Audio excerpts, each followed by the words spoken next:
Well, I'm Chris Cantle, editor of Motorcyclist magazine, and clearly I've misplaced my motorcycle. Today I'm swapping it for a jet ski. The Jet Ski 310R has 300 horsepower, 310 actually, which is more than enough to get it down Lake Powell, where we are, at blistering speed. The limited top speed of this thing is 67 miles an hour, which might just be enough to beat Kawasaki's blindingly fast H2SX. I'm Zach Bowman, contributing editor with Motorcyclist magazine, and obviously I have not forgotten my motorcycle. It's a Kawasaki H2SX, a supercharged beast, and I'm going to be racing it against editor Chris Cantle, who's on a supercharged Kawasaki Jet Ski 310R. Bowman, fortunately for me, has a much longer route to go today. He's looking at about 230 miles. I'm going to go 140, and we'll see who comes out the winner, the better. Navigating Lake Powell is kind of a challenge. It's a very, very big place, and it's a bit of a maze from top to bottom. What we found doing a little bit of pre-running is that there are a lot of canyons where you can just make a small mistake and go shooting down the wrong way for a very long time. So, in order to mitigate that, I've written with a Sharpie all over the front of this very good-looking jet ski. Hopefully, I'll be able to track the channel buoys all the way down the main channel of Lake Powell and stay out ahead of Bowman. I've got 2 fuel stops. He'll probably only have 1, and he's going to be cutting it close. So I'm going to be trying to make my fuel stops as quick as possible. It's going to look like NASCAR out on the water. Kawasaki says we can expect about 150 miles to a tank, somewhere around there. That seems pretty low, and that makes my last fuel run really difficult because it's 149.8 miles from Mexican Hat, where the gas station is, all the way to the dock in Page. So I have to maximize my fuel economy while also maximizing my speed. It's going to be pretty challenging. It's going to be fun.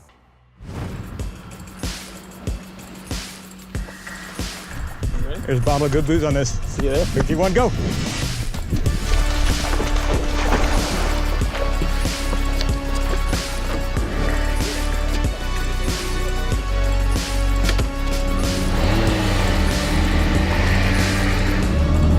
Bowman's already halfway up the ramp. We've got to keep this thing at no wake speed. It's like under 5 miles an hour. It's agonizing. All right, stand up. Here we go.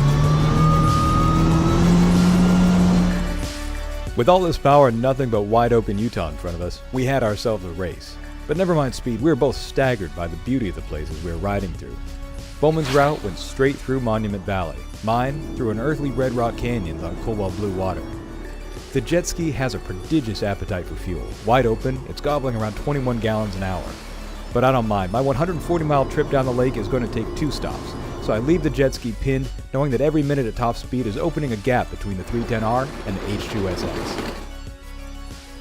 As predicted, the race is close, and it's going to come down to fuel.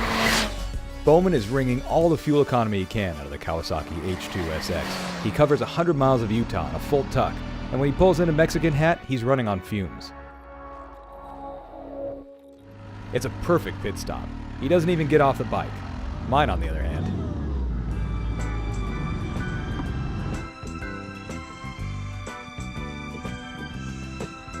I'll be with you in just a moment. Oh, no sweat. You want to authorize me on 14? Yeah. Thank you. My computer's completely locked up.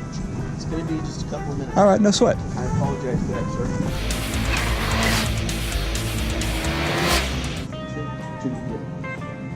Okay, 14's authorized. Thank you. I'm so sorry about that. Hey, no sweat.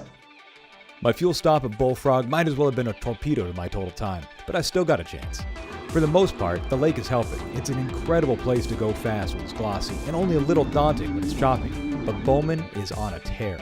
While I fight with ski boat wakes, he's in the home stretch on the long downhill ride toward North. Headed into the agonizingly long no-wake zone at Antelope Point, idling past rows of houseboats and jet skis, it's still anybody's race.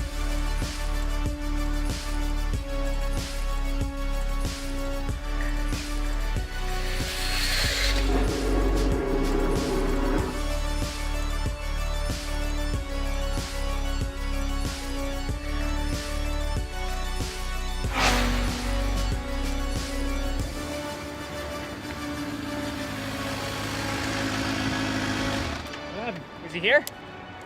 Is he here? He's not here? I won? Ah, suck it, Cantle! I won! Motorcycles are better than jet skis. Thank you very much. I wonder how far behind he is. I get sunburned if he's not quick, man. I'm not just like gonna hang around on this aluminum docks waiting for Chris Candle to show up. Like, that's his problem. There he is, second place. Here he comes. He doesn't look upset. It looks like, look at him. Oh, there it is. There's the upset. 10 minutes, man. That's all it was. 10 minutes. That's brutal. 10 minutes, that's all it was. Oh, you're killing me. Really? 10 minutes. Oh, no. So close. Oh, I had a So 30-minute fuel stop. Ha! 30 minutes? 30 minutes. What happened? That's just how long it takes. Oh, man, that kills me. That's fantastic. That is fantastic. I was hauling freight, buddy. I was hauling freight. It's hard to feel bad if a bike wins. It's true. But it's real hard to feel bad when if I you win. Yeah. I am super pissed that I lost. But I think the moral of this story isn't that you need to run two supercharged super tours against each other. You just need to get yourself out to Monument Valley and Lake Powell. Absolutely. It's beautiful out here. And it's really pretty convenient. 8 hours seems like a lot from LA, but that's pretty close. That's a long weekend trip, man. How long did this take us? 3 hours? Yeah. 3 hours of lake underneath me. Yeah. 3 hours from one side to the other, wide open on a 310 horsepower jet ski. That's unreal, man. That is worth 8 hours in the car. Yeah, absolutely. And I mean, some of the best, most beautiful riding I've ever put my eyes on. It looks like a different planet. Yeah. And it looks like a different planet over and over again. Yeah, it's really amazing. Are you exhausted? I'm beyond Do exhausted. you need a beer? I need a beer, I need a shower, and I need a nap. Not necessarily in that order. I need a giant heaping handful of Advil Yes. and something Frosty. that ends in Argarita. Good race, Yeah, brother. good race, buddy. No, don't pull me out this time.